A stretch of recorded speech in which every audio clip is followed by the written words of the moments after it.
김종대 정의당 전 의원 나오셨습니다. 어서 오십시오. 진보의 달마대사. 면벽 수행 하다가 나오는 네. 김종대입니다. 네. 아, 오늘 달마대사 나오셨어요. 아니, 사람들이 벌써부터 김종대 언제 나오냐고. 왜 이렇게 인기가 많으셔. 큰일 났네, 이거 진짜. 편의점 터지게 생겼어요. 네? 미어 터지면 좋지 뭐. 미어 터지게 생겼다. 네. 예.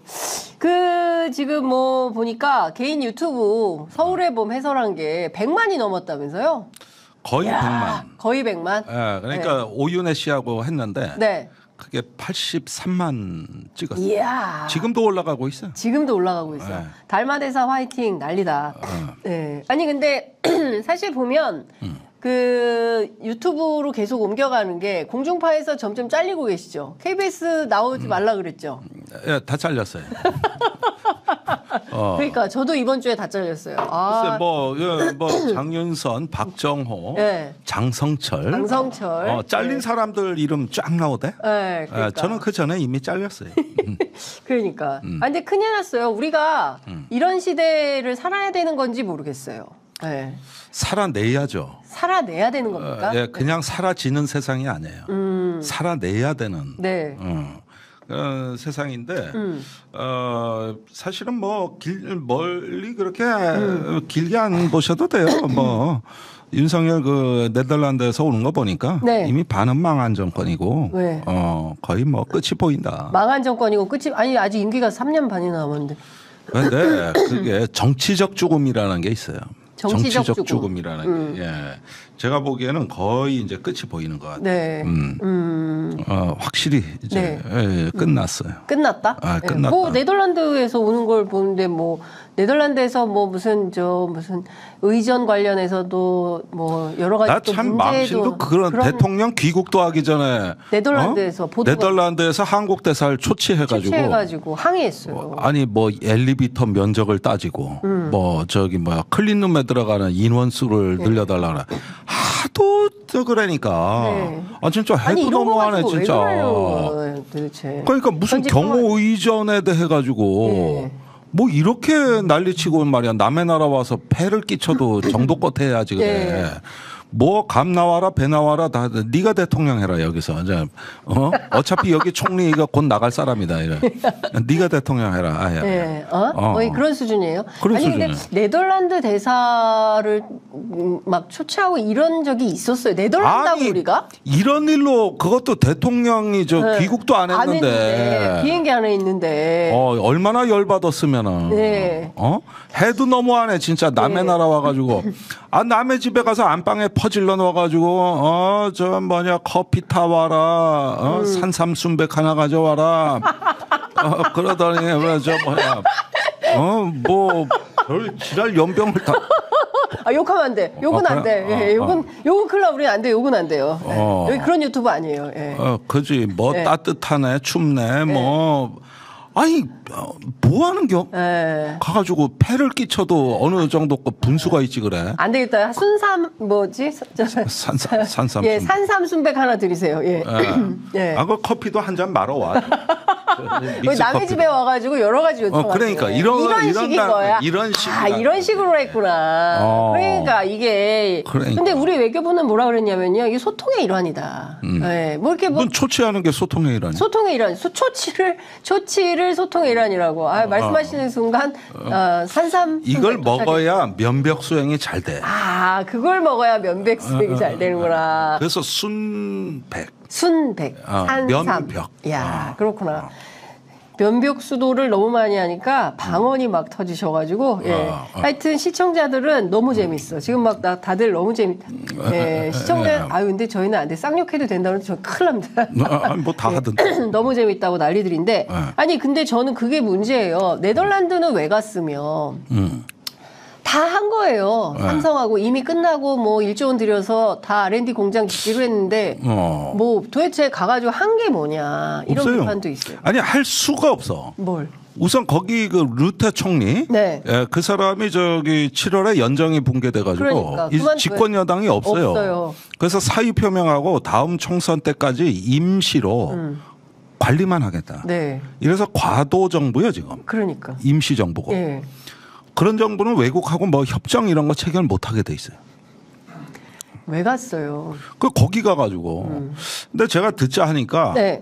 요즘 그 윤 대통령도 순방이 너무 많다는 건 알고 있는 것 같아요. 네. 근데 김건희 여사 쪽에서 자꾸 나가야 된다고 주장을 한다는 거예요. 김건희 아니. 내가 그 짝에 듣기로는 그래요. 그 짝에 듣기로는 김건희 여사가 순방을 나가야 된다. 나가야 된다는 강력한 순방주의자라는 거예요. 아니. 그래가지고. 대통령의 순방은 대통령이 결정하는 거 아닙니까? 아이 글쎄 그런데 이제 여사가 더 관심이 많다는 거야. 아니 그 정확한 거예요. 괜히 또 잘못 얘기하고 고발당한. 아니 이 정도는 뭐 네. 저기 고발 당해도 돼요. 나 그러지 않아도 어제 고발당해 조사받고 왔어요. 좀 아니, 고발 너무 자주 당하시네. 또 뭘로 고발? 천공 말고 또 고발당했어요? 아니, 천공은 지금 거의 교착 상태거든. 예. 검찰로 넘어갔잖아 7월에. 예. 그런데 검찰에서 못하겠다고 경찰로 되돌려 보냈다고. 네. 그러니까. 보강해라고. 이거 갖고 어떻게 저기 기소하냐고. 기소하냐. 기소 못해. 그래 가지고 5개월째 연락이 없어요. 경찰도 연락이 없고 네. 검찰도 연락이 없어요. 그 상태로 지금 그 사건 터진 지 1년이 지났어요. 네. 그러니까 10월 중순에 다른 걸로 고발을 하더만. 김용현 경호처장이. 또 고발을 하더만. 김용현 차장이. 네. 그럼 그걸로 좀 어제 조사받고 오셨구나. 네, 그렇죠. 두 예. 번째. 예. 근데 그것도 뭐 필경. 아니 나는 기소해라. 예. 재판 가서 싸우겠다는 거야. 변호사도 없어. 예. 내가 싸우면 돼. 내가 싸우면 돼. 나 예. 재판 갈 거야. 그러니까 예. 경찰이 곤혹스러워하고 있어. 경찰이. 어. 예. 우리 좀 도와주세요, 의원님. 왜 이렇게 우리를 곤란하게?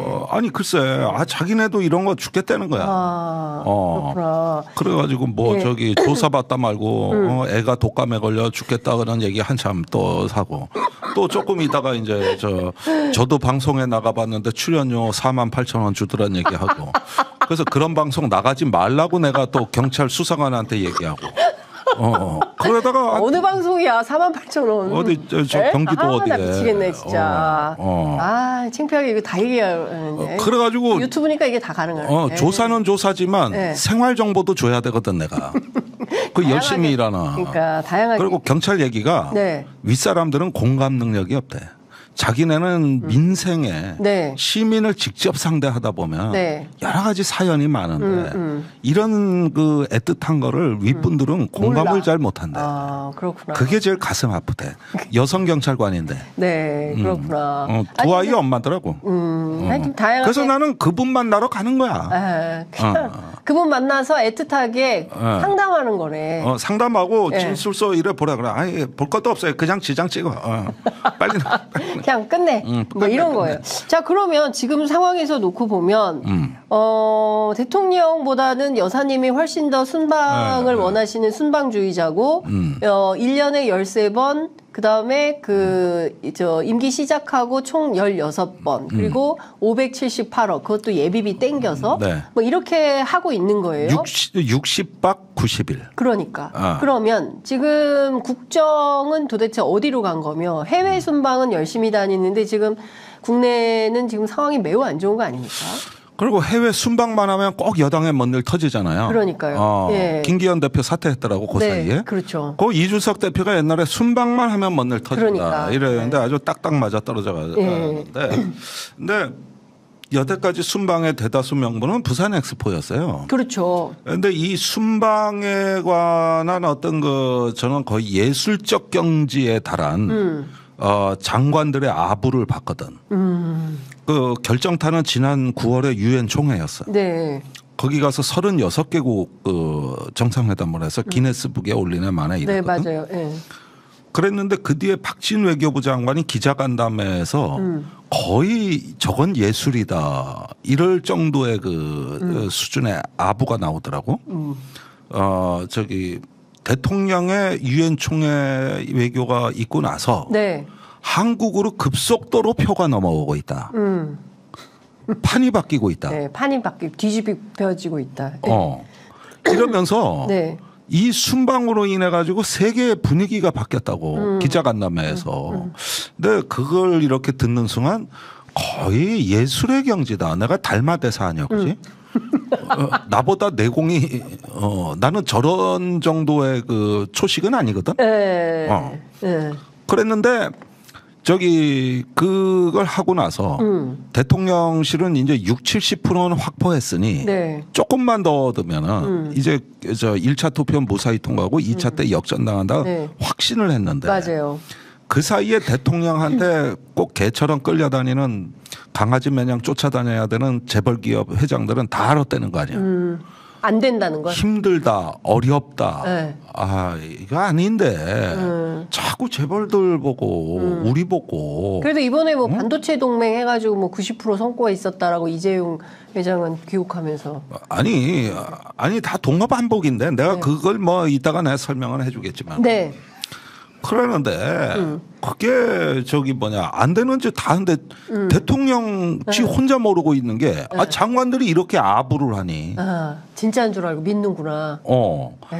아니 또 영국 갔을 땐 김건희 여사의 미모에 영국 전체가 흔들거렸다는 거 아니야. 데일리 그 메일에 미모에. 보도가 막 나오고. 그게 이제 집중적으로 언론 스크립되는 걸 국내 언론이 또 다 인용보도라니까 딱 보면 김건희 여사의 미모에 저 동안에 피부 관리에 뭐 이러니까 이제 거의 이걸 이제 한스 모겐소라는 정치학자가 얘기한 전략적 자아도취라는 네. 그 증상이거든요. 이런 사람들은 몇 가지 특징이 있다는 거예요. 네. 첫째, 이런 국가 지도자 옆에는 자존감이 강한 사람은 없다. 네. 주로 지배당하기 좋은 사람. 네. 직업 못하고 아첨 잘하는 사람만 있다는 거죠. 아첨꾼들. 그래가지고 60분 얘기하면 59분을 지 혼자 지도자가 얘기해. 59분 대통령. 그 1분만 말해도 영광이야. 네. 30초만 말해도. 30초만 말해도 영광이에요. 네. 영광으로 아는 이런 자존감이 약한 사람들이 많다는 거고. 두 번째는 아부에 약하고, 그러니까 야부에 약하고, 네. 그런 게 이제 뭐 김건희 미모에 뭐 이런 거에 각하가 세계를 다 바꾸는 역사를 쓰셨습니다. 뭐 이런 식으로 아부했던 것 같아. 근데 박진 장관 이번에 또 잘릴 것 같던데. 이것 때문에 잘리는 거예요. 조태열 전 유엔 대사가 올 것 같아요. 조태열. 아니면 지금 외교부 차관이나 지금 다 검증 과정이라고 돼 있습니다. 그러니까 엑스포 때문에 잘린다고요? 네. 엑스포 책임을 박진 장관이죠요? 그러니까 대부분 뭐냐면은 뭐가 그랬다 잘못되잖아. 이 전략적 자아도취가 깨지잖아요. 그렇게 되면은 대부분 쟤 때문에 너 때문에 그러니까 이게 또 이상하잖아요. 강서 보궐선거에 김태우 후보가 출마할 수 있게 된 거는 윤석열 대통령 때문인데 지금 결과적으로는 김기현 대표가 책임지고 물러나고 사실 그에 앞서서는 이철규 사무총장이 물러나고. 그렇죠. 그때는 그리고 이제 이번에도 엑스포가 국민의힘이 원래 불출마를 고려했죠. 공천 안 하는 거를. 그래서 책임지는 공당의 품격을 지키려고 그랬지. 그렇게만 됐으면 아무 일이 없었지. 그런데 뭔 소리요? 그러면서 김태우를 공천해가지고 그거는 이제 용산에서 밀어붙여가지고. 근데 문제는 여기서 이제 가장 결정적 장면이 드러나는데 대통령은 표 까지기 전까지는 이기는 줄 알고 있었대요. 그러니까. 지더라도 거의 비슷해. 박빙이다. 그러니까 뭐냐면 자기는 승부를 거는 사람이라고 본 거예요. 나는 승부를 건다. 그랬는데 까보니까 개차반 났거든. 그 이제 부산 엑스포도 비슷하잖아요. 29표밖에 못 얻었으면은 그동안에 한국을 공식 지지하겠다고 표명한 나라가 40개국이 넘어요. 그 표도 안 온 거야. 그러니까 정상회견은 하면 할수록 까먹는 거야. 보궐선거는 용산이 개입하면 개입할수록 까먹는 거야. 잼버리는 대통령이 가면 안 되니까 개판되는 거야. 수능은 대통령이 킬러 문항 지적하는 순간 불수능이 됐어. 불수능이 돼서 이제 사교육비 더 늘어나게 생겼어. 그러니까 이걸 이제 N수생이 폭증하고 있어. N수생이 폭증하고 있어. 그러니까 이게 이제 하나의 법칙이 출현하는 건데 윤 대통령이 개입하면 뭐든 초토화된다. 초토화. 그걸 이제 마이너스 손인데 우리도 직장에서 보면은 어떤 사람이 돌아다녀 저 사람이 컴퓨터 만지면 컴퓨터가 망가지고 복사기 만지면 복사기가 망가지고 얘 너 가만히 좀 있어라. 아무것도 하지 마. 아무것도 하지 마. 가만히 있어. 출입문은 왜 고장나고 이거 갖다 또 비밀번호는 만져가지고 바꿔놨는데 까먹어. 그래가지고 직원 전체가 사무실을 못 들어가. 못 나올 수도 있어요. 점심 시간에 지가 맨 마지막에 나오면서 그건 그냥 닫고 나오면 되는 걸. 지가 굳이 건드려 본다고. 윤석열 대통령이 딱 그거. 걔만 뭘 건드리면 다 망가지는데. 네. 윤 대통령이 여태까지 뭐 건드리기만 하면 다 망가졌어. 그럼 어떻게 가만히 있어야 되네. 그러니까 차라리 가만히 있더라면. 네. 그런데 한국일보의 이태규 논설위원 칼럼에 네. 간명하게 제목을 한마디로 끝냈더라고. 경청이 답이다. 경청이 답이다. 네. 들을 줄 모르는 대통령이 예. 귀를 열고 들어야 혁신이 시작된다. 들리지가 않는다 이 사람은. 그래서 이게 이제 전략적 자아도취라고 하는 건데 그 하나의 어떤 나르시즘 상황에서는 안 들려요. 그러니까요. 근데 지금 그 앞서 말씀 주신 외교부 장관 후임으로 조태열 전 유엔 대사가 내정이 됐다는 거고 그리고 지금 국정원장이요. 네. 국정원장이 또 비어 있잖아요. 네. 그래서 조태용 안보실장이 국정원장으로 가면 또 뽑아야 되잖아요. 안보실장을. 아니, 이거 그러니까. 누가 어떻게 이게 왜 그래가지고 저 세종연구소의 이영종 이사장이 안보실장 물망에 오르고 있어요. 이영종 이사장이? 네. 그런데 이 사람은 김태효 같은 극우주의자가 형님이라 그래야 될 사람이요. 문화일보 조선일보에 뭐라고 썼냐. 네. 우리나라 제1의 적은 중국이다. 네? 3,000년간 우리가 당해왔다. 3,000년 당해온 우리의 숙적이자 적국이라고 썼어. 중국이? 아이고야. 그게 이영종이야. 큰일 났네, 이거. 김태효는 상대도 안 돼. 김태효는 잽도 안 되는. 잽도 안 돼. 네. 진짜 임자가 와 이번에. 진짜. 그렇게 되면은. 진짜 임자가 와. 진짜 임자가 오는데. 진짜 임자가 나타났어. 우와. 이제 중국하고 외교도 단절하자 그럴까. 적국하고 어떻게 외교를 해. 적이라고 썼어? 적국이라고. 적국이라고요? 중국을? 야, 그럼 중국도 가만히 있는 나라는 아닌데. 그래서 요즘 뭐 안 만나주는데. 네. 그래서 우리가 중국하고 문제를 하나도 못 풀잖아요. 네, 그렇죠. 지금 그걸로 인한 손해를 여러분들이 잘 모르세요. 네. 지금 대한민국이 30년의 외교 참사거든요. 지금. 그러니까 단절인데. 네. 그러면 이제 이렇게 되는 거예요. 조태용 안보실장이 국정원장으로 가면 네. 사실 그 사람은 내가 이렇게 보니까 물에 물 탄 것 같고 술에 술 탄 것 같고. 조태용. 내가 이래 들어가도 입장이 뭔지를 잘 모르겠어요. 그냥 평이해. 그래. 네. 그랬는데 그런 사람들이 출세를 잘해. 네. 그랬는데 그 미국 대사를 하고 있었어 원래. 네. 그랬는데 레이디 가가 사건이 터졌잖아. 들어와 이렇게 된 거지. 블랙핑크 레이디 가가 사건으로 사건이 터졌죠. 김성한 안보실장이 갑자기 날아가게 됐지. 그때 당시에 주미대사 조태용이 국내 공관장 회의차 들어와 있었어. 그러니까 그다음에 생각나요. 그래가지고 졸지에 안보실장으로 미국 가지 말고 일로 와. 그래서 용산으로 들어간 거 아니야? 미국 대사관에서 이취임식도 못한 거야. 그러니까. 그러다가 몇 개월 만에 지금 또 국정원장 썰이 있는 거죠. 참 이게 근데 이 돌려막기 인사의 끝판왕들이고 지금 뭐 겸직도 있어요. 방통위원장 후보하면서 동시에 국민권익위원장을 해. 국민권익위 오늘 휴가 내고 저기 방통위 출근하고 뭐 이런 식인 거예요 지금. 그렇습니다. 그러니까 이 정부가 지금 돌아가는 상황이 이게 보통 심각한 게 아니다. 이게. 아니 지금 이렇게 된 거예요. 뭐든 이렇게 다 갈아치우고 지 멋대로 해버리는 게 이제 자기 의지가 관철 안 되면은 상당히 정신적으로 힘들기 때문에 지배하려고 하다 보니 벌어진 일인데 국정원 1,000명 잘랐습니다. 네. 1,000명? 문재인 정부 관계자가 1,000명이나 돼요? 아니, 말이 돼. 1급 이상 20 몇 명 자르고 잘랐잖아요. 이제 3급, 4급 대기 발령자까지 하면 1,000명이거든. 와, 이 일이 됩니까?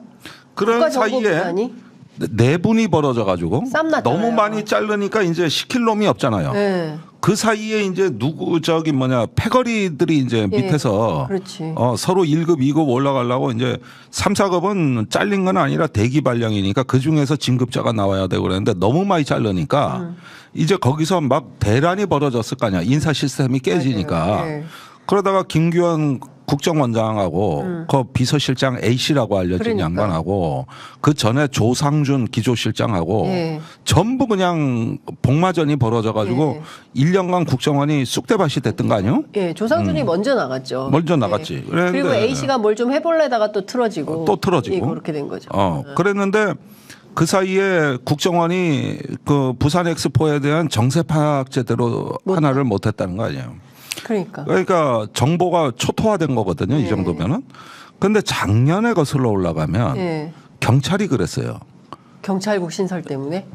치안관급 이상이 그 저 유상경 총경이 그 만든 그 왜 회의 같은 사람들 그 사람들이 치안관 그 인사에서 맞아요. 완전히 전멸합니다. 맞습니다. 전멸. 여기도 이제 시킬 놈이 없고 경찰도 그래가지고 초토화됐고 올해 군 대장이 전원물갈이 됐거든.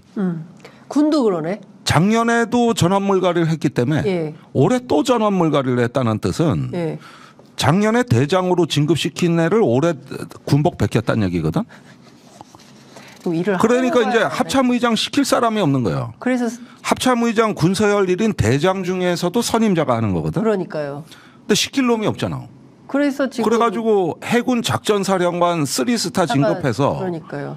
채 1년이 안 된 사람을 사성으로 진급시켜 합참의장으로 끌고 온 거예요. 이러면 군 지휘가 안 되는 거지. 그러니까 거기다가 그 사람은 무슨 뭐 학폭에 뭐 저기 근무 중에 ICBM 쏘는데 골프에 주식에 뭐 그러니까 이게 어떻게 된 거냐면 불령권을 행사하게 됐어요. 저기 경찰 군 국정원이 초토화가 된 거거든. 그러면 이걸 한번 보세요. 그 2014년에 박근혜 정부 때를 봐. 그때 검찰에서 뭔 일이 있었어요. 최동욱 검찰총장 혼외자식 사건이 터지면서 찍어서 내보냈죠. 완전히 작살났어. 조선일보 일변이었어요. 그다음에 국정원에서 무슨 일이 있었어요? 그랬어요. 서울시 유우성시 간첩 조작으로 인해 가지고 남재준 국정원장의 경질이 초일기에 들어갔어요. 그다음에 기무사에서 무슨 일이 있었냐? 그때 육사 37기 이재수가 기무사령관을 했는데 그해 정윤의 문건 사건이 터져. 그래서 박지만 쪽이 집중 견제를 받아. 그 박지만하고 육사 동기생 37기들이 그해 요직에서 퇴출당하고 연말에 진급자가 한 명도 안 나와. 완전히 그 기수가 초토화된 거예요. 그러니까 그때 진급에서 물먹은 신원식이 사성장군을 못 달고 37기거든. 그때 정치를 할 생각을 그때부터 했을 거예요. 그래서 열받아서 나와서 태극기 집회 가서 붕짜자 붕짜를 한 거구나. 붕짜자가 붕짜로 이어지는 거죠. 붕짜자 붕짜가 그래서 나온 거구나. 이 스토리를 아는 사람은 김종대밖에 없다. 이런 얘기를 이렇게 쫙 해줄 수 있는. 그러니까 내가 그 역사와 지금 현재를 이해하잖아. 그래가지고 이게 보니까 그때 2014년에 거기에 세월호 사건도 터져. 그렇죠. 맞아요. 그래가지고 연말에 이제 남재준 잘리는 것까지 일단락이 됐는데 거의 비슷한 분위기로 가고 있어요 지금. 그러니까 그게 왜 문제가 되냐면 그때 김기춘 비서실장이 이제 경찰, 검찰, 기무사 같은 데가 완전 초토화되니까 안 되겠어. 모든 정보 나한테 가져와. 이러면서 이제 점점 모든 게 위로 쏠리기 시작했고 맞아요. 직접 결정이 시작됐거든요. 그러면서 이제 문고리 3인방, 십상시. 그러면서 제가 그걸 표현하는 걸 뭐냐 하면은 비정상적 기형화라고 하는 건데 가분수 권력이 된다는 거죠. 그러니까 기둥은 비실비실한데 지붕이 이게 무거워지는 위태위태한 건물로 되는 무게중심이 위로 가는 거고. 그게 저기 2016년에 그 지붕의 무게를 못 이기고 폭삭 주저앉아. 그게 이제 국정농단 탄핵 사태예요. 그러니까요. 결국은 그 대통령 1인 지하로 이렇게 그 모든 걸 갖다가 다시 재설계하는 순간 기관이 마비돼. 그때 국립대학 총장 6개월 공석에 맞아요. 그랬었어요. 중앙부처 국장들 6개월 1년 공석이 허다했습니다. 여기도 잘 못 채우는 분위기예요. 공석이 많아 여기도. 그러면은 이 국가는 이 공적 기능의 안정성이 굉장히 중요하거든요. 그걸 통해서 안정된 가운데서 정상적인 그 신진대사가 있어야 되는데 최근에 문화체육관광부가 이제 유인촌으로 장관이 바뀌었어요. 그렇죠.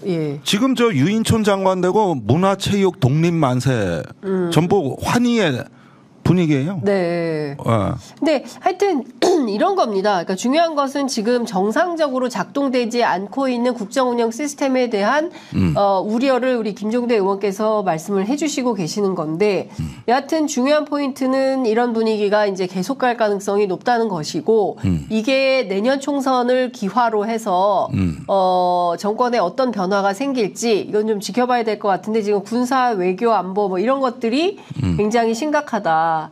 지금 뭐 보도가 하나 단독 보도가 하나 센 게 나왔습니다.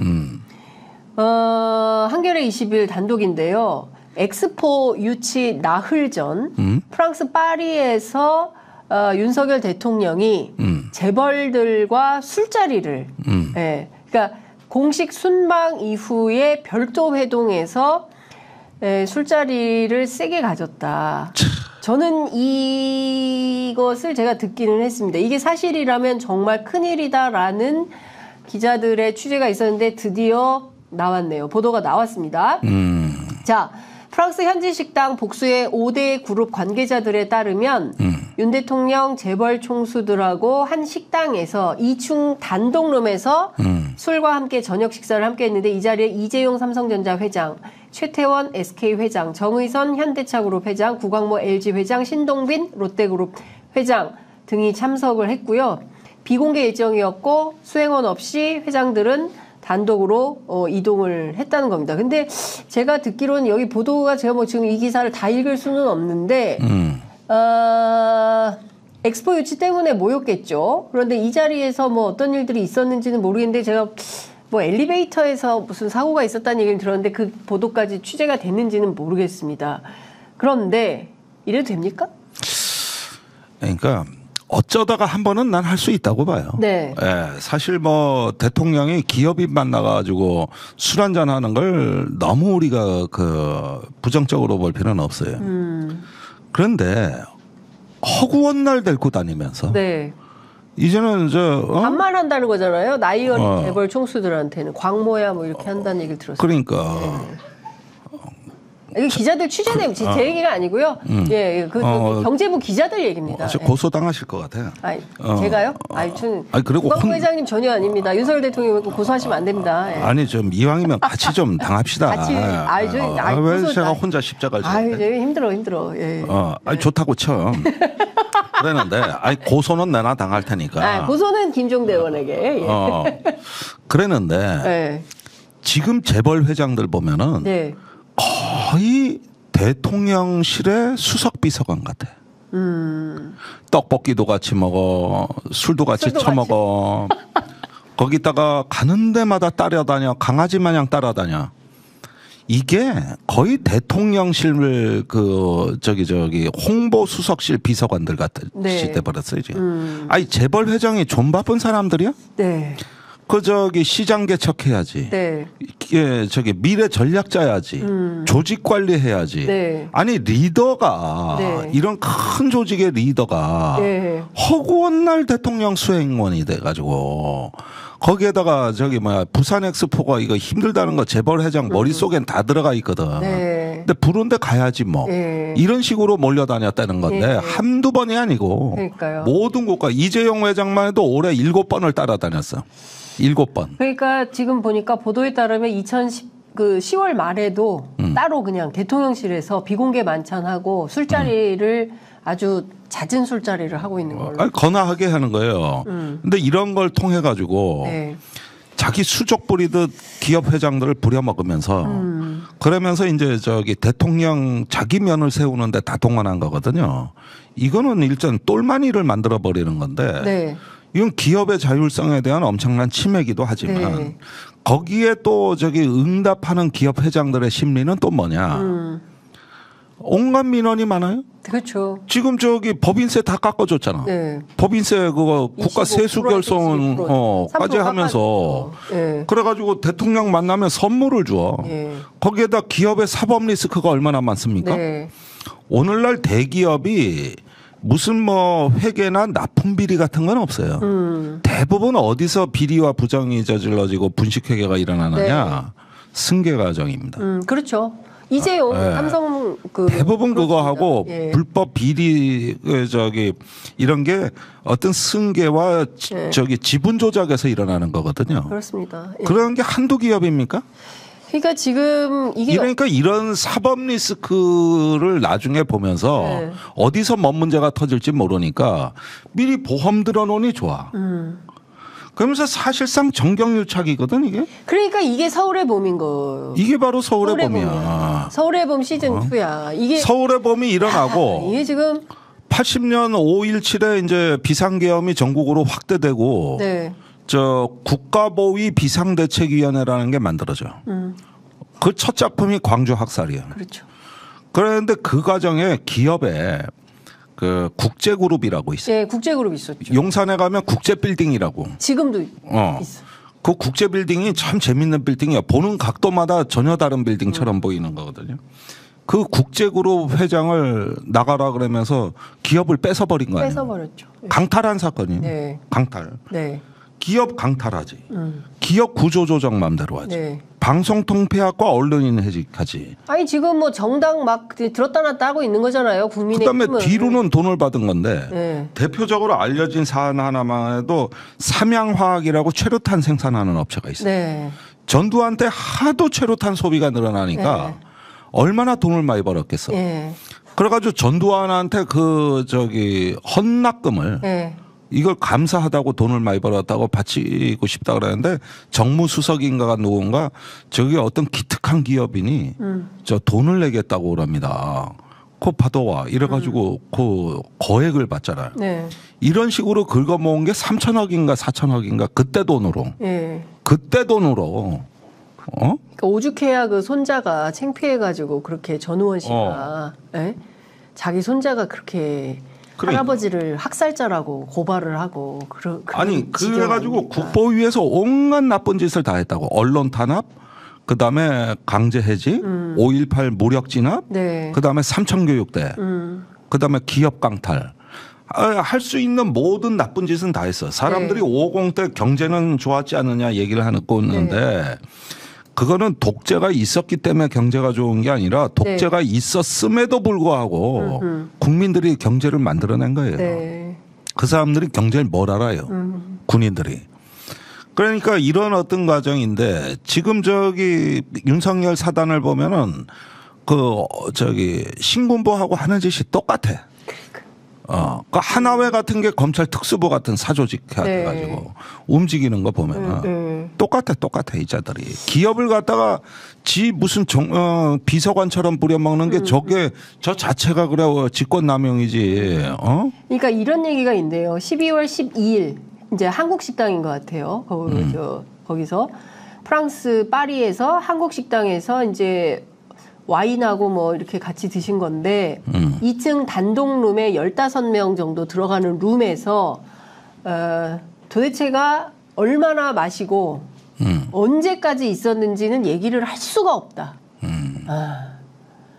그러니까 얼마를 엑스포 유치 때문에 분초를 지금 다투고 어떻게 하면 한 나라라도 더 설득을 해가지고 표를 받을 것인지를 골몰해도 모자른 날에 엑스포 유치 나흘 앞두고 재벌들 싹 다 끌고 우리끼리 지금 자축하는 거예요? 그러니까 이게 어떻게 될지 결과 내가 보기에는 무슨 전략적이고 이런 게 아니라 줄 세우기, 길들이기 이렇게 되는 건데 나는 필경 그런 걸로 불려간 재벌 회장들 속 좋았을 리 없다고 봐요. 좋았을 리 없어. 그러나 보험 드는 데는 이게 필요하다고 봤을 거야. 안 가면 또 구속될 수 있으니까. 다 가는데 혼자 빠지면 너 안 왔어 이렇게 왕따 되잖아요. 거기에다 지금 금융감독위원장을 누가 맡고 있어. 그러니까. 검찰 특수부 출신이 맡고 있어. 그러니까 이런 걸 한번 잘 보세요. 단적인 사례인데 지금 폴란드의 무기 수출이 무산되네 만에 그러잖아요. 그렇습니다. 그랬는데 무산되기가 힘든 게 뭐냐면 거기에 50억 달러 폴란드에 이미 돈을 빌려줬어요. 우리가 수출입은행하고 예금보험공사가 보증을 해가지고. 그래서 1차분 계약이 그렇게 된 거예요. 우리 돈으로 다 산 거란 말이에요. 또 15년 거치절이라고. 그러니까 15년 동안 돈 못 받아. 그랬는데 저기 뭐냐 2차 무기 계약액이 더 큰데 여름에 나토 정상회의에 참여했던 윤 대통령이 폴란드를 갑니다. 네. 거기서 이 2차 계약을 이제 거의 성사가 된 거예요. 이건 금액이 더 커 100억 달러야. 네. 그러면은 이미 수출입은행하고 예금보험공사가 가질 수 있는 대출 한도가 넘었어. 네. 폴란드 한국가에만. 네. 그래가지고 국회 법안을 내서 대출 한도를 늘리는 법안이 지금 국회에 상정돼 있어요. 그래서 더 많은 돈을 거의 100억 달러를 지금 저 폴란드에 해주려고 그러는 건데 그러는데 아무리 법을 고쳐도 그 100억 달러 채우기 어려운데 시중에 농협, 신한, 우리 이런 5개 은행이 폴란드에 돈을 빌려주도록 압력을 넣어서 아니 뭐 하자는 거예요? 그래가지고 이 100억 달러를 채우는 거거든 지금. 네. 그러면은 시중 은행이 네. 그 돈도 없고 정정도 불안한 나라에 왜 돈을 빌려주겠냐고. 기업이 제일 싫어하는 게 담보도 없는 불확실한 대출 이거 부실로 연결되고 우리가 망할 수도 그 있고 은행장은 배임 횡령죄가 될 수도 있어. 그렇죠. 그런데 빌려준다는 얘기가 발표가 나왔어. 네. 그러면은 이 사람들이 시중 은행장들이 네. 저기 뭐냐 그 이자로 횡재했다고 대통령한테 욕 뒤지게 얻어먹고 금융감독위원장이 검사 출신이 와 있으니까 네. 자기가 배임이 될 수 있는데도 불구하고 돈 내놓겠습니다 이렇게 됐잖아. 이게 거의 5공식 방식인데 이렇게 되면은 저기 뭐냐 거의 다 우리 돈으로 다 해가지고 저기 저 무기를 그 저 파는 건데 이런 계약은 차라리 깨져야 돼. 이거는 차라리 국익에 맞다. 맞아. 그러니까 깨지는 건 잘 된 거예요. 그런데 신임 총리가 깨겠다고 했는데 보니까 조건이 너무 좋아. 이거 거부하기가 좀 그러네. 그래서 이전 정부 무기 계약을 존중하겠다는 게 폴란드 신임 총리의 입장입니다. 봐요. 그냥 저기 옛날에 폴란드도 네. 무기 거래를 번복한 적이 많은 나라예요. 근데 이 건은 네. 도저히 거절할 수 없는 조건. 너무 좋은 조건인 거야. 한국에서. 그러면은 저기 돈은 언제 받냐? 네. 돈이야 이제 우리 돈 꿔준 건 우리가 받지 무기 대금으로. 네. 그러는데 그러면 그 꿔준 돈은 언제 받느냐? 15년 후. 그러니까 언제 뭐 하여간 참. 그러면 은행이 다 뒤집어 쓰는 거야. 결국. 그리고 정부는 책임을 안 져. 예. 이렇게 되는 거죠. 그래서 은행 부실 생기면 그거 누가 그 다음에 정권 끝난 다음에 이걸 누가 책임져요? 나중에 은행 부실 터질 수도 있겠네 이게. 아니 거기에다가 저기 수출입은행하고 예금보험공사의 부실 채권이 쌓이는 건데 네.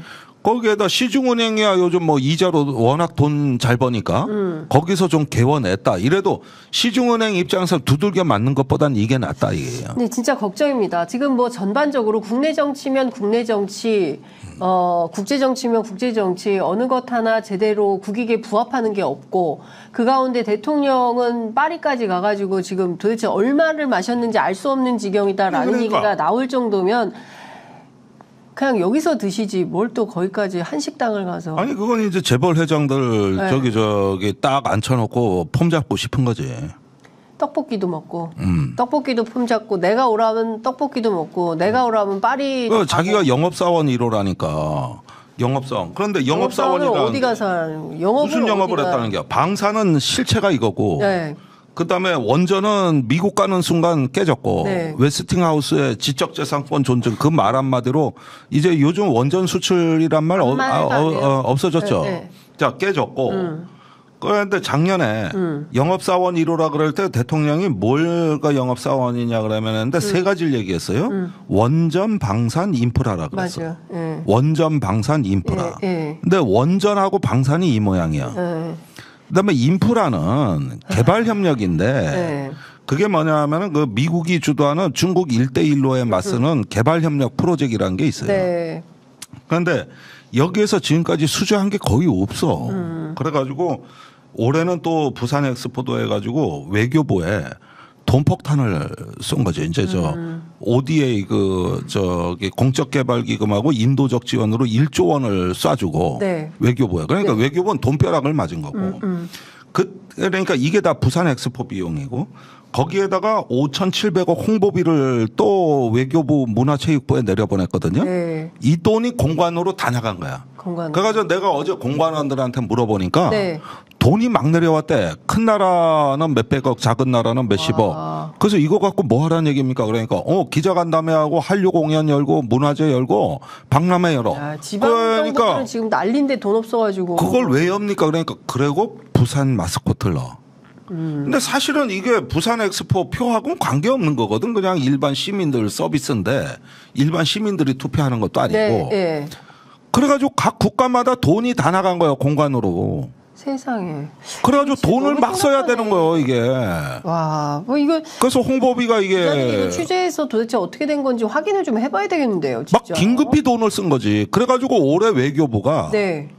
예산이 다른 부처 다 줄고 R&D 예산 5조가 주는 그 와중에 예. 물경 인도적 지원 예산이 180% 늘었고 여기요 5천억이 넘는 돈이 외교부 문화부의 홍보비로 실탄이 나갔고 네. 거의 뭐 저기 국내 웬만한 선거에서도 5천억 안 씁니다. 아 진짜 대통령 선거 같은 거. 예.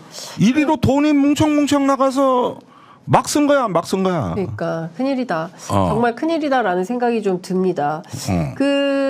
이것 좀 여쭤볼게요. 어쨌든 근데 사실은 저기 프랑스 파리 술자리 관련해서 나도 하나 아는 거 있는데 지금 얘기를 못 하겠네. 그건 제가 조금 더 취재해가지고 다음 주에 말씀을 좀 드릴게요. 확인해가지고. 그러니까 정의당 비대위원이시잖아요. 네. 류호정 의원 어떻게 되는 겁니까? 그러니까 이 양반은 뭐예요? 네. 지금 유호정 의원이 갑이에요. 정의당의 을이고. 정의당의 을이에요?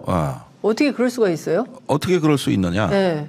이걸 한번 보세요. 네. 지금 탈당 안 하겠다는 게 유호정 의원의 입장 아닙니까? 그렇죠. 뭐 남아서 계속 설득하겠다는 거잖아요. 아니 그런데 그 설득이라는 게 네. 당원 투표에서 네. 여론조사에서 어느 당하고 협력을 했으면 좋겠습니까? 쭉 당별로 점수를 매겨봤는데 네. 진보당, 녹색당 등이 거의 70점이에요. 근데 새로운 선택이 한 40점이 나온 거야. 네. 근데 이 40점이라는 건 뭐냐 하면은 100분율로 환산한 거지만은 이 설문조사가 묘한 게 0점이 없어요. 디폴트 값이 20점부터 출발이야. 아, 진짜? 그러면 새로운 선택은. 이런 조사가 있냐, 근데? 예.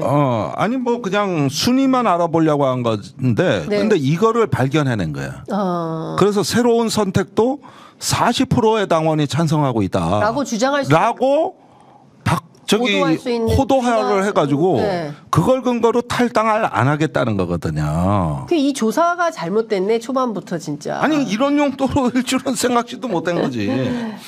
그래가지고 안 하겠다는 건데. 이게 양심이 없는 거 아닙니까? 아니 뭐 거의 패륜인데. 패륜? 네. 그런데 류호정 의원은 패륜이다 이렇게 보시는 거네요. 패륜이죠. 이거는 한 명의 국회의원이 멀쩡한 당을 어디까지 망칠 수 있는가를 보여주는 교과서 같은 사례예요. 네. 그런데 이것도 1월 30일이 넘어서 탈당을 하잖아요. 네. 그렇게 되면은 의원직 승계도 안 돼요. 그러니까 의원 임기가 120일 자기한테 이내는 국회의원 배지를 달아주게 한 진보 정당인 정의당에 대해서 김준우 비대위원장 이런 말을 했습니다. 이별의 예의를 좀 지켜달라.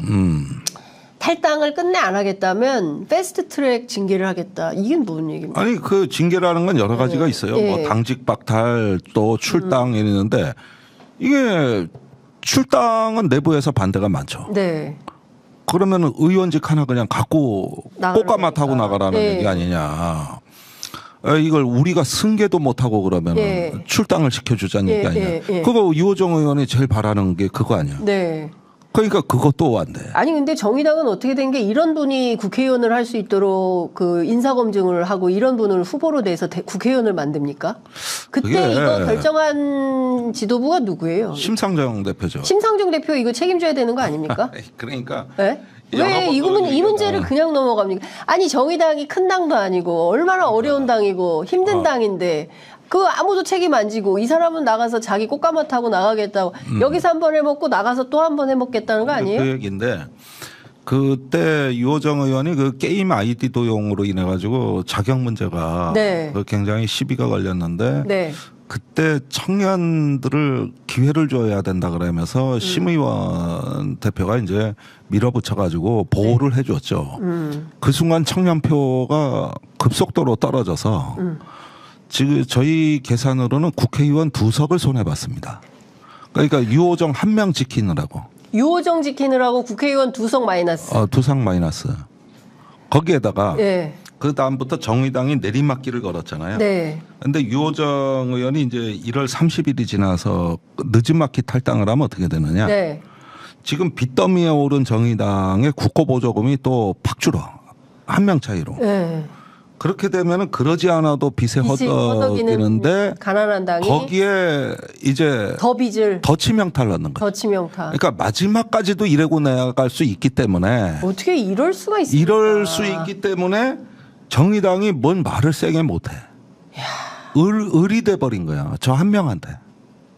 아니 이거 진짜 진보 정치 전체를 폐륜으로 만들고 전체 집안을 완전히 그냥 나락으로 무너뜨리게 하는 이 결정에 대해서 근데 왜 선배들은 가만히 있어요 다들? 아니 그러니까 세게 말을 못한다니까. 아직까지도 저기 한 명이 당을 네. 난자할 수 있는 여지가 더 남아 있기 때문에 그래서 유호정 의원이 갑이라니까. 갑이에요. 근데 이게 정리를 아무도 못하는 겁니까? 못하지. 정리당에 법이 그래 돼 있는데. 아니 물론 입장은 냈지. 다 냈고 그 절차는 하지만은 네. 방법이 없잖아. 근데 지금 보면 지금 정의당에 이런 상황이면 내년에 총선은 어떻게 될까요? 아니 그래서 정치를 떠나 있던 제가 네, 오죽하면은 다시 비대위 비대위원으로 들어 오죽하면 갔겠냐고. 오죽하면 네. 전부 다 들어 누워 있으니 그래서 제가 비대위원이 아니라 아무도 책임도 안 지는데 이 아프신 분들 간병 요양사로 갔다 그래 내가 지금 돌봐드리러. 예, 정의당 간병 요양사예요. 아니 생각을 해보세요. 네. 나는 그 당에서 네. 2015년에 입당해가지고 2016년에 비례해서 최다 득표를 한 사람이거든. 네. 그랬을 때 그 많은 사람들이 나한테 과분한 사랑을 주었고 그 사람들은 20년 진보정당 역사에서 네. 학생 때부터 그 이전부터 시작해서 한평생을 희생하신 분들. 그러니까. 또 항상 약자 곁을 지키느라고 정작 자신은 기득권을 못 노려본 네. 이런 분들. 오늘날도 이태원 참사나 화물연대 파업 현장에 이렇게 가보면은 네. 큰 당은 인사만 하고 가지만 아직까지 천막 안에서 농성하는 건 대부분 의원들이에요. 진보정당이에요. 맞아요. 그러니까 제가 두려워진 거예요. 저 당이 없어지고 나면 앞으로 약자 곁은 누가 지키냐. 천막에 아무도 없어지는 거예요. 그런데 제가 민주당 당원 교육도 많이 다니거든. 네. 그러면 정의당에 날선 질문이 많이 들어오는데 여의도의 정의당 정치를 봤을 때는 저는 수십 번 벌써 탈당하고도 남았습니다. 정의당 김종대 탈당 왜 안 하냐 이런 얘기도 있어요. 그랬는데 네. 왜 안 하냐. 네. 여의도 때문이 아니라 그 지역에서 고생하는 분들 때문에 못 나가는 거예요. 눈에 밟혀서. 내가 나마저 나가면 이제 저 사람들 누가 지키냐. 네. 그래가지고 한평생을 희생하신 분들인데 그 내가 민주당 의원들한테 얘기한다고 지나가다 정의당 함부로 발로 차지 마라. 너는 약자 곁을 밤새워 지켜봤는가. 그래서 그 안도현 시인 시를 네. 빗대서 얘기를 하는데 연탄재 함부로 발로 차지 마라. 네. 너는 누구에겐가 따뜻한 사람이었는가. 지금 네. 고향집 부모님 산손 늙은 소나무 하나가 지키던데 여기까지 제거되고 나면은 이제 없습니다. 그 저기 예를 들면은 그 부산의 가덕도 신공항으로 여야가 경쟁을 해요. 네. 서로 빨리 져드리겠다고. 그때 가덕도 신공항 반대하는 정당은 하나도 안 남아 있지 않습니다. 여기가 없어지면 저 환경 파괴 졸속 계획에 누가 봐도 포퓰리즘인 저거 반대할 정당이 이제 남아 있지를 않은데 네. 마지막 늙은 소나무 한 거고 지역 당원들은 죄가 없다. 여의도가 말아먹은 거지. 그러니까. 그래서 나는 그분들이 아파하기 때문에 돌반은 드려야 되는 네. 게 내 소임이고. 요양보호사. 요양보호사. 그래서 간 거다. 그래가지고 하도 의원이 무슨 비례 1번 의원이 이렇게 개판을 치고 다들 지정치만 하려고 그러니 만약에요. 네. 여의도의 정의당 의원들이 지역에 가서 고생하는 당원들을 지 눈으로 직접 보면 저렇게 경거망동 못합니다. 네. 네. 다녀본 적도 없는 거야. 다녀본 적도. 그러니 당대표보다도 그러니까 지역위원회는 내가 더 많이 다녔는데. 저도 이제 진보정당 운동하시는 분들 취재를 많이 해서 곁에서 보면 이 사람들은 평생 자기 걸고 그냥 진보정당 운동을 그냥 하면서 사는 거예요. 그냥 지역에서 활동하면서. 근데 이제 이 여의도에 있는 사람들이 다 말아먹은 건데 임성근 사단장하고 류호정 의원을 같다고 비교하셨어요? 아니요. 그럼 1사단장 누구 얘기하는 건가? 1사단장은 임성근 사단장이고. 그러니까 임성근 사단장. 그렇게 네. 비교한 적 없습니다. 아, 그래요? 네. 어디서 잘못 들으신 것 같은데. 뭐 그런 얘기가 있네요. 그건 아니다. 그렇죠. 좀 다르죠. 네. 류호정 의원하고 임성근 사단장은 좀 다르죠. 경우가 많이 달라서. 많이 다르죠. 비교하기 좀 그러네. 네. 네. 근데 하여튼 지금 상황을 놓고 보자면 여의도가 다 말아먹은 거를 그러면 지역에서는 지키려고 노력은 할 텐데 어쨌든 총선은 여의도 정치인데 그러면 이런 상태로 가면은 김준우 위원장 그 요양보호사인 그 김종대 의원 우리가 최후의 멤버가 되는 거야. 그거 하고 몇 명의 의원들. 그리고 이 당은 그러면 역사의 뒤안길로 사라지는 거예요? 그러니까 소멸의 위협에 처해 있는데. 소멸의 위협에. 예, 제가 이렇게 해서 20년 진보 정치가 이제 여기서 거의 마지막에 종말을 맞이하게 되면은 한국 사회에서 이제는 더 이상은 없습니다. 불평등 기후 위기 네. 이러면서 포퓰리즘에 저항할 수 있는 당은 이제는 사라지는 거예요. 나는 그게 두렵다는 거야. 그게 한국 사회에서 생각을 해보세요. 1960년에 4.19 혁명이 일어났는데 네. 그리고 전에 이승만이 조봉암이라는 진보당 당수를 사형시켜요. 맞아요. 그렇게 해가지고 이번에는 4.19가 일어나서 민주당이 자유당 두석으로 소멸하고 싹 먹었는데 그 전에 사라진 진보당이 있거든. 그러고 나니까 군인들이 후에 다시 헌정을 짓밟잖아요. 네. 그때 민주당이 다 도망가. 마지막까지 맞서진 않고 군인들한테 권력을 내줘. 마지막 최후의 저항선이에요.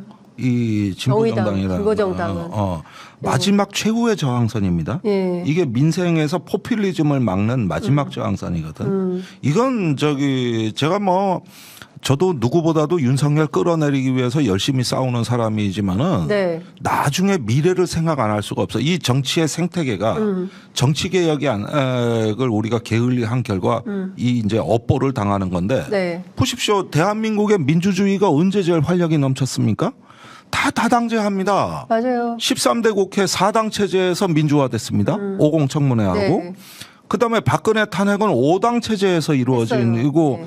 그때 정치개혁 논의가 가장 활발했던 네. 거예요. 그리고 정책이 가장 뜨거웠던 게 민주노동당이 의회로 들어오면서 그때부터 무상급식 산무 일반 얘기 나오고 했던 거예요. 아니 저도 제가 국방이 있을 때 병사 월급 100만 원, 휴대폰 자유화, 외출 예방 자유화 네. 굉장히 군대를 몰라보게 바꿔서 말하는데 오늘날 군대 사망자 30% 감소했습니다. 폭행 사고 이런 거 46% 감소하고 그린 캠프라고 자살 우려자들 36% 감소했거든요. 네. 그러면 보세요. 진보 정당이 먼저 외쳐서 하다 보니 큰 당이 따라오고 나서 우리가 이름도 모르고 얼굴도 모르는 누군가가 안 죽을 수 있었던 거야. 그렇죠. 네. 그게 매년 100명 수준이라고. 아니, 결국에는 민주노동당, 정의당이 치고 나가니까 나중에 박근혜 후보가 민노당 공약을 받아서 자기가 경제민주화 한다고 그러잖아요. 그러니까 이런 리딩 그룹을 사실은 진보 정당이 했었고 그거 운동을 했던 분들이 지역에 많은 진보 정당 당원들이고 사실 그것 때문에 지역은 민주당 힘이 세니까 찍어주지만 그래도 비례는 정의당, 민노당 찍었던 건데 이게 여의도에서 이런 사람들, 류호정 같은 사람들이 말아먹으면서 그것도 못하겠다라는 게 사실은 지금 상황인 거예요.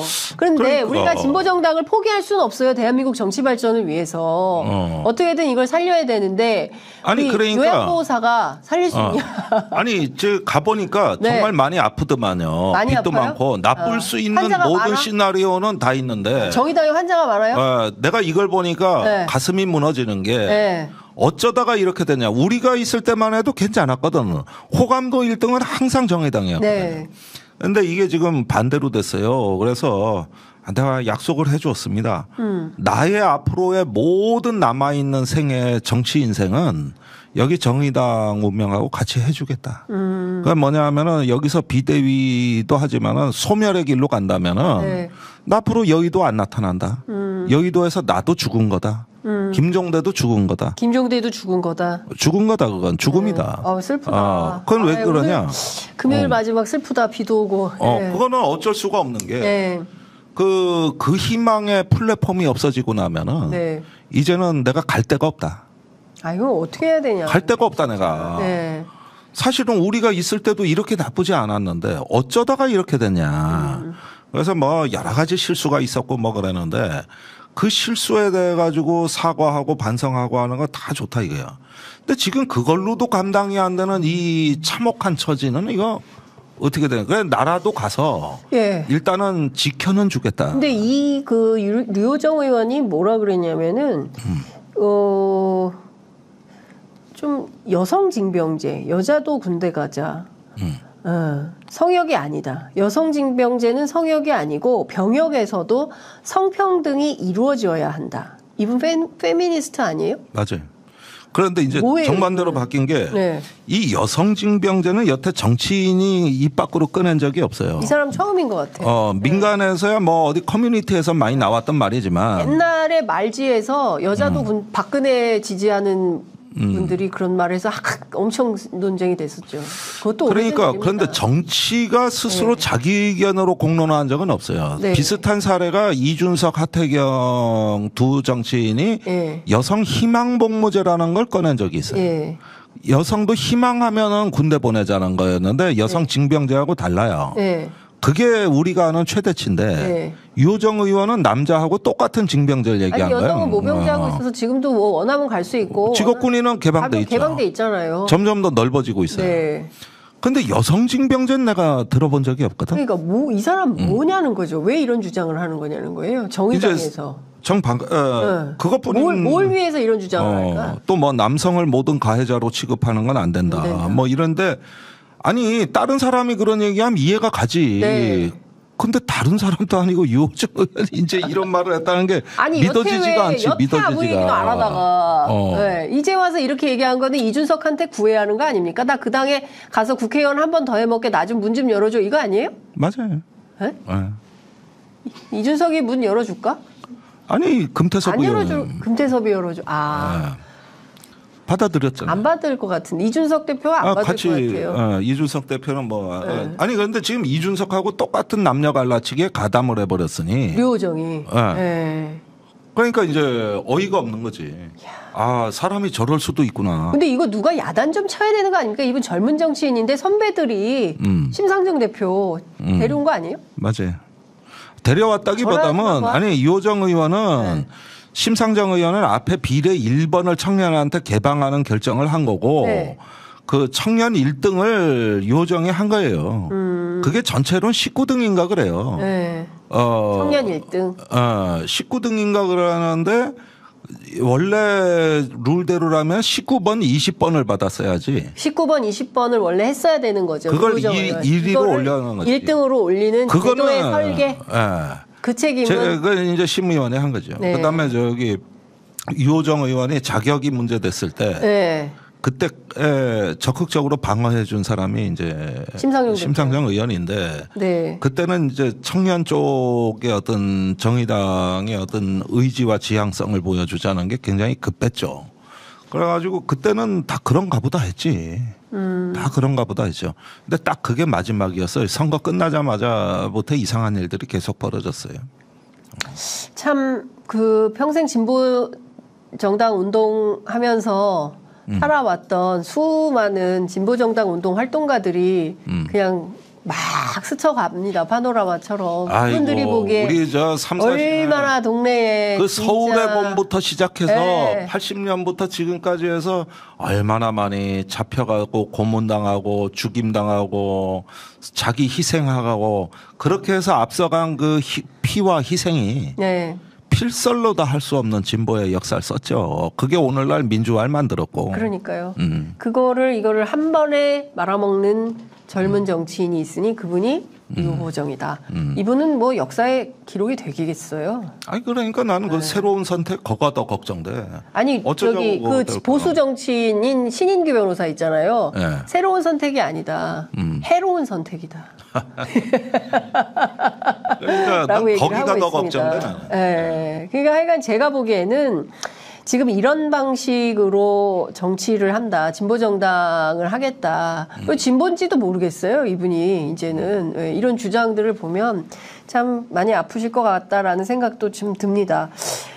그래도 끝까지 뭐 지키겠다. 정의당 요양보호사. 앞으로 요양보호사로 저희가 모셔야 될 것 같다는 생각이 제가 주로 듭니다. 다니는 데가 아픈 사람 많은 데입니다. 지역 강연도 그렇고. 이뇨한 위원장이에요?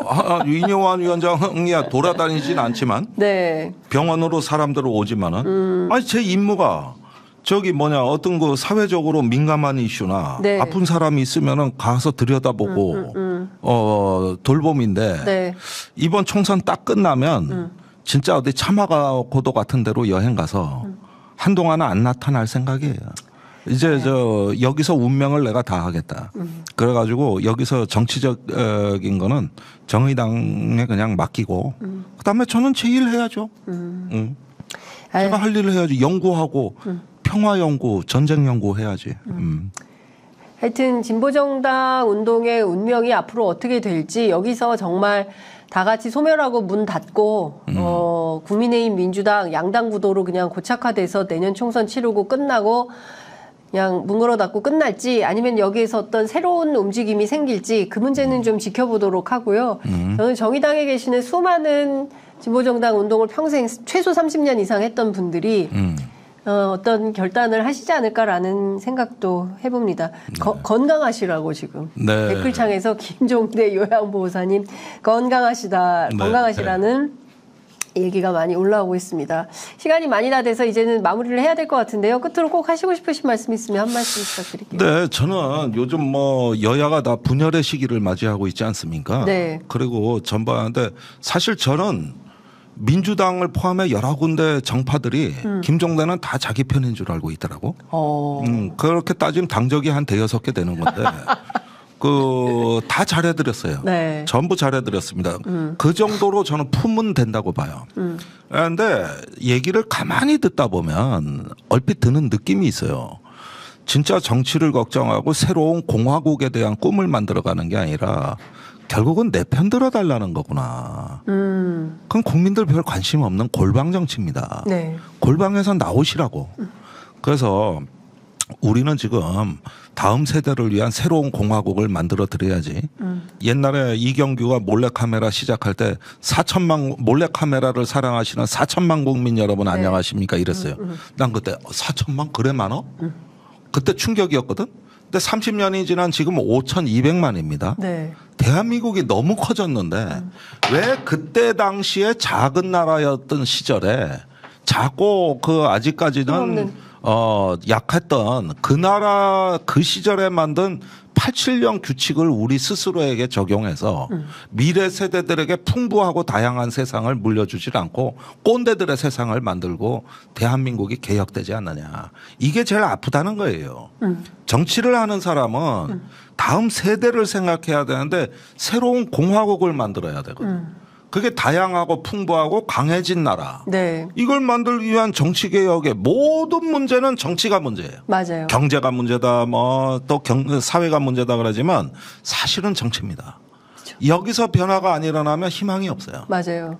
그걸 만들 수 있는 좀 이제 넓은 정치 얘기 좀 해봅시다. 네. 다 개파 정치 얘기하고 지 편에 들어달라 그러니 어디 가서 말할 데가 없어 내가. 여기 오세요. 네. 여기 편의점에 제가 그래서 이 편의점을 연 거예요. 국회 앞에 좀 제발 좀 다양한 정치 세력들이 무지개빛 정치 좀 해보자. 그러니까. 맨날 자기들끼리만 그냥 우리끼리만 해먹을 생각만 하지 말고 좀 문을 열고 평범한 아니 오늘 아침에 출근하면서 내일은 나에게 희망이 있을까? 내가 열심히 한 푼 두 푼 모아서 적금하면 서울에 집 한 칸 마련할 수 있을까? 이런 사람들한테 희망을 주는 정치를 해야지. 그러니까. 그냥 자기들끼리만 서로 해먹으려고. 그러니까 시선을 돌리지는 못합니다. 만약에 국회의원들이 제가 아까 말씀드린 지역에 정말 고생하는 사람들 네. 그런 의원들이 있거든요. 네. 근데 출판기념회 가서 몇 번 울다 온 출판기념회가 있어요. 국회에선 스타 의원이 아닌데 약자들을 돌봐왔더라고. 그분들이 출판기념회 때 나왔는데 네. 예컨대 광주의 강은미 의원 같은 경우는 내가 출판기념회 갔다 3번 울었어요. 가족을 잃은 사람 유족들이 너무 많이 온 거야. 사연을 얘기하는데 이태원 참사부터 산업재해 다 있어. 그래서 그런 의원을 난 존경합니다. 네. 그러니까 이렇게 우리한테 그 희망을 주는 그런 어떤 국회의원들 정치인이 분명히 존재합니다. 네. 그런데 저기 뭐냐고 지금 나오고 있는 거는 뭐냐 하면은 일종의 어떤 개파 내지 파당화되는 정치에 쏠려 있거든요. 이건 정말 나쁜 정치예요. 그렇습니다. 예. 진보 정치도 사실은 이제 새순, 새살 이런 게 그렇죠. 좀 필요하다. 예. 네. 젊어져야죠. 그러니까요. 젊어져야 되고 좀 더 네. 기운차지고 해야 됩니다. 이런 젊은 정치는 말고 그러니까. 이익관계에 막 골몰하는 젊은 사람이 너무 그러니까. 아유 세상에 세상에 이런 이럴 분이 수가. 다 있네. 하여튼 오늘 시간이 벌써 10분이나 오버했어요. 오버했어요. 예, 여기서 마무리를 해야 될 것 같습니다. 12,483분께서 와 장윤선 취재 편의점 개점하고 신기록이? 처음 신기록이야. 네, 신기록을 우리 요양보호사께서 요양보호사가 신기록을 갱신해 주셨어요. 아이, 좋습니다. 감사합니다. 그래, 그러니까 예. 자주 나오셔서 좀 예. 아픈 사람들 많이 치료해 주시기 바랍니다. 예, 어떤 사연이든 보내만 주십시오. 예. 네, 잘 들었습니다. 고맙습니다. 감사합니다.